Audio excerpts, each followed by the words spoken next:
ছিল, হঠাৎ করে বাদশা তাকে বুকের মধ্যে জড়াইয়া ধরছে। সুবহানাল্লাহ। বুকের মধ্যে জড়াইয়া ওই বাদশা কান্না করছে, বলে হায় রে পাগলারে, তুই বড় ধন্য, তুই বুঝি আমার রাসূলের দিদার পাইয়া গেছো। সুবহানাল্লাহ।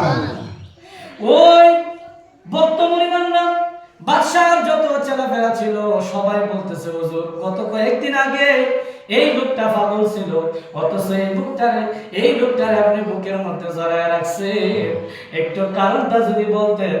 ওই বাদশা ডাক দিয়ে কয়, দুনিয়ার মানুষ, ও দুনিয়ার মানুষ, যে মানুষটা গতকালকে পাগল ছিল, আজকে এই মানুষটার জীবন ধন্য হয়ে গেছে।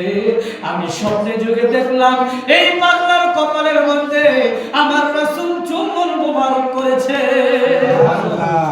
ও দুনিয়ার মানুষ, আমি দেখলাম গতকালকে এই পাগলারে আমার রাসূল জড়ায় ধরছে।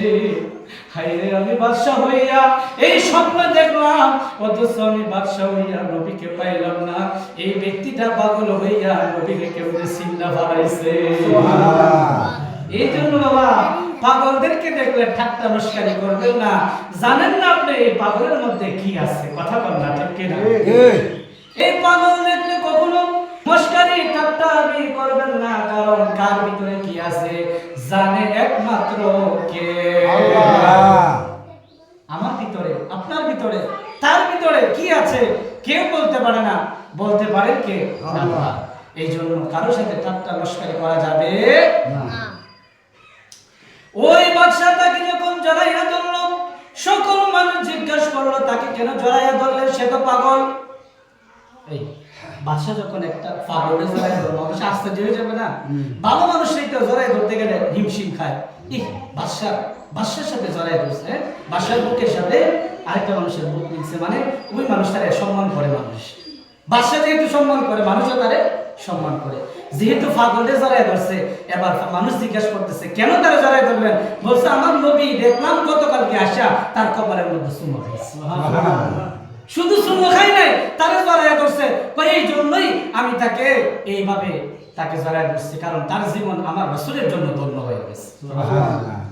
এবার ওই পাগলাকে জিজ্ঞাসা করতেছে সকল বাদশার প্রজারা, সকলরা জিজ্ঞাসা করতেছে, সেনাপতিরা জিজ্ঞাসা করতেছে, বাইরে তুমি তো পাগল মানুষ, তোমারে আমার নবী কেমনে দিদার দিছে? সুবহানাল্লাহ। কিও তোমার তো ননসেন্স, মানে তোমার তো বুদ্ধি শক্তি এরকম নাই, পাগলের মতো ঘোরাফেরা করো, অথচ তোমার কাছে নবী চলে এসেছে। ওই পাগলা বলতে লাগলেন, আমার কাছে নবী মুস্তাফা এই জন্য এসেছে, আমি ঘুমানোর আগে নবী মুস্তাফার উপরে প্রতিদিন 100 বার করে দুরূদ শরীফ পড়তাম। আমার রাসূল কয়, ওই পাগলাই যখন 100 বার আমার উপরে দুরূদ পড়ছে, পড়তে দেরি আমি রাসূল মদিনাতুল মুনাওয়ারায় 1 সপ্তাহ, 2 সপ্তাহ, 3 সপ্তাহ আমি আর রাসূল রওজা মুবারকে নেই, পাগলের মতো ছুটে এই ভক্তের কাছে, এই মুরিদানের কাছে, এই পাগলের কাছে আমি ছুটে এসেছি। সুবহানাল্লাহ। কারণ আমি নবী মুস্তাফার উপরে যখন কোনো ব্যক্তি দুরূদ শরীফ পড়ে, আমি আর রাসূল রওজা মুবারকে থাকতে পারি না। ওই ব্যক্তিটা ধনী হোক, গরীব হোক, যত নিম্নমানেরই মানুষ হোক না কেন, আমি নবী মুস্তাফা তার বান্দা ঘরের মধ্যে হাজির হয়ে যাই।